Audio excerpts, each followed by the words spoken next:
Lesson 2. Believing you are a champion now. So in the last lesson, we talked about personal empowerment and our rights. In this lesson, we're going to talk about how to believe you're a champion already.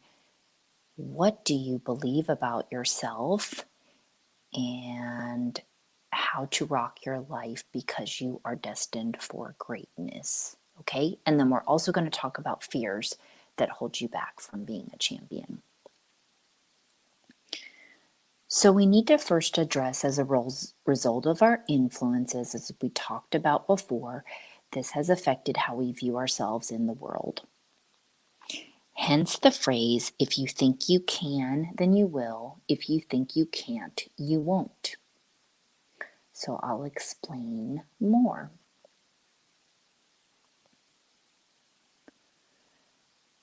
So in terms of believing you are a champion now, one of those things is understanding, like the elders and the wise ones before us, that everybody has a unique calling here on earth. And it's just some people find it and some people don't. And this is from my experience, and this is also my opinion as well. Okay, everybody is on their own unique journey. But yes, all of us have a very unique calling, very specific to us. It's only something that we can offer. And a little tip that I want to insert in here is that I really suggest that you write out a list. If you'd like to explore this more and you want to find out what it is, write a list of all the things that you've been passionate about and love. And usually the one you stop and cry at, that moves you to tears, and it's some sort of act of service for the world. That's usually what it is. Okay? And your unique part, of course, you're going to have a unique perspective, but it could also be a very just specific thing with your upbringing, maybe some issues that you've dealt with parents. I had a client who did deal with a parent that had drug abuse problems, and her specific calling did have to do with social work and dealing with this and coming at it from her unique life perspective. Okay, so you can always ask me if you want to dive deep into finding out what yours is. So, this finding out what your unique life calling in is, and believing that you have a champion mindset, and finding out what you're capable of and what you can offer the world, this is very true. Okay? So, it is because of life's influences, though, that we question ourselves and our inner voice.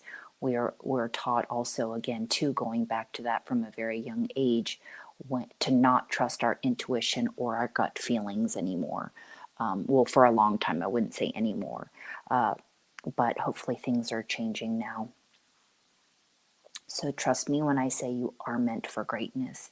It's another thing, I know that it sounds really sounding positive and, again, very fantastical, but it kind of explains, if you think about it, does it make sense that you could see how you are innately attracted to strength in others? That's because it's in us, and we are meant for that, not a life of depression and sadness, okay? So let's identify first and talk about believing. How to believe. One of the things I encourage you to go get right away, I'm sure it is on an Audible series, just like this sort of situation, in the book, The Power of the Subconscious Mind, because again, that changed and transformed my life forever. I knew a little bit about it, but I didn't really know until after I read that. So when you think about believing you can accomplish or achieve something in life, how would you think you're supposed to feel like that if you don't have a parent or mentor helping you along the way, right? We didn't know that as children necessarily. We knew probably there was somebody around you who said something positive and it made you feel good, and then you went home and maybe you returned back to an environment where you never again heard any such thing or were given praise. So definitely a parent, mentor, or somebody else around you that's helping, you see the beautiful things about you and can kind of coach you, is really very beneficial. So hopefully I'm one of those people. So I didn't have this, and I don't relate to this day anybody telling me I was worth anything or anything beautiful about me necessarily. So I just ended up learning ways to do this for myself. So, what I want to tell you is that I started reading on my own about from masterminds and thought leaders like Napoleon Hill and Ernest Holmes, and just practicing on things in my life with the mindset I was learning from a lot of the stuff that I just told you. So, my old mindset in looking back at believing in myself, these are perfect examples that go back to achieving and accomplishing, and again, how I know what I know. So, a lot of everything in my mindset was I just thought I could not do either one. So, if you want to say same thing, achieve or accomplish. So, examples like driving, stick shift in a car, going out there as an adult into the world and expecting that I just had to know how to do everything. So, very fear based. I didn't think I'd be capable of parenting alone if I needed to.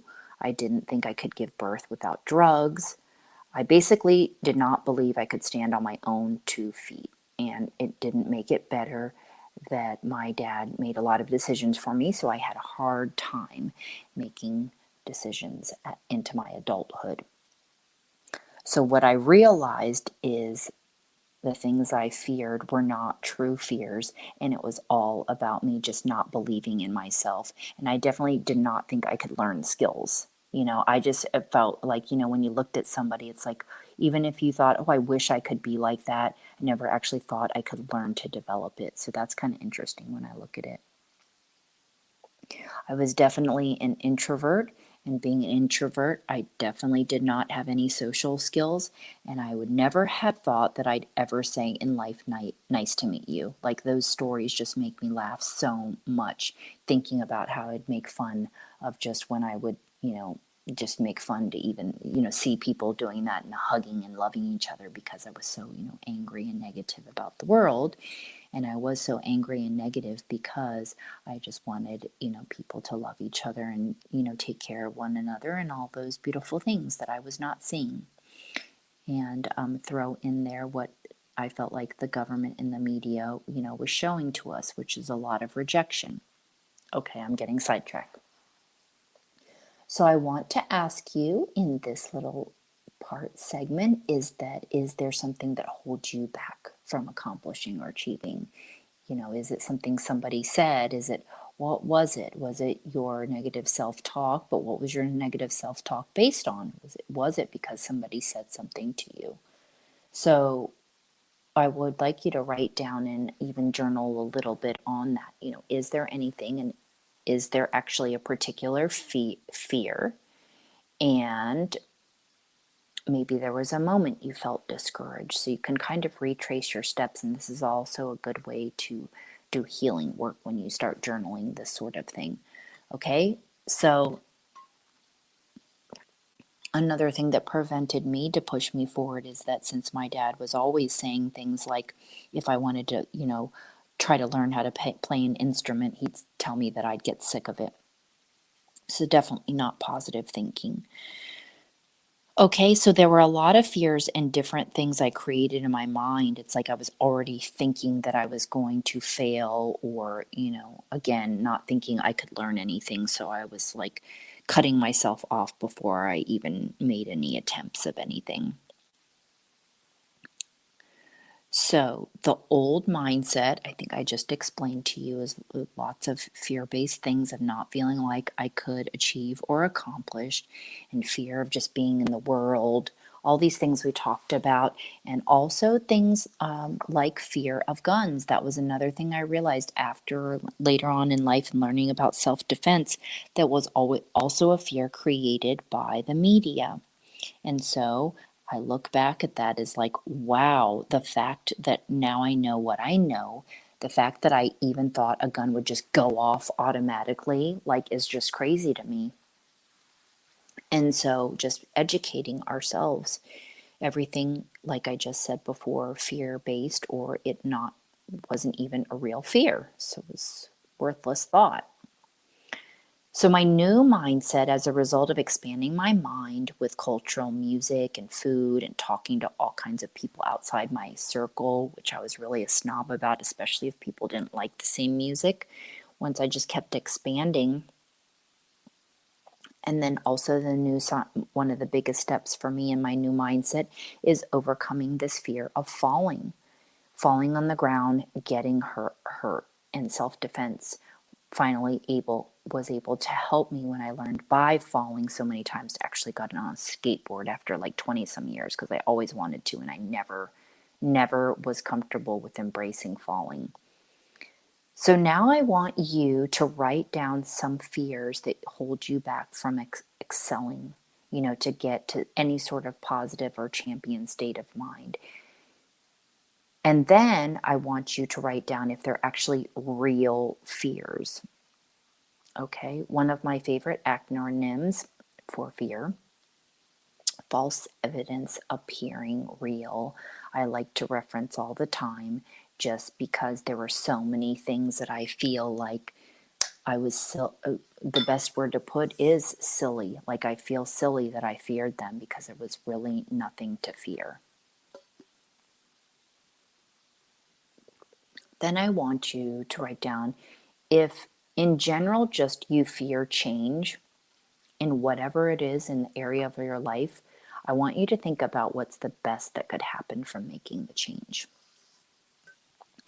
Okay, so let's go ahead and recap again this believing in a champion state of mind, believing in this way, and that you're destined for greatness is not just something fantastical out there. Okay, so if you don't feel like this in your life already, you can learn to be like this. Okay, it can be a developed skill, it just takes discipline. Okay, so in the next lesson, we will be talking about words and phrases of a champion. So thank you for tuning in to this course. I hope you enjoyed it on Listenable. I'll talk to you in the next lesson.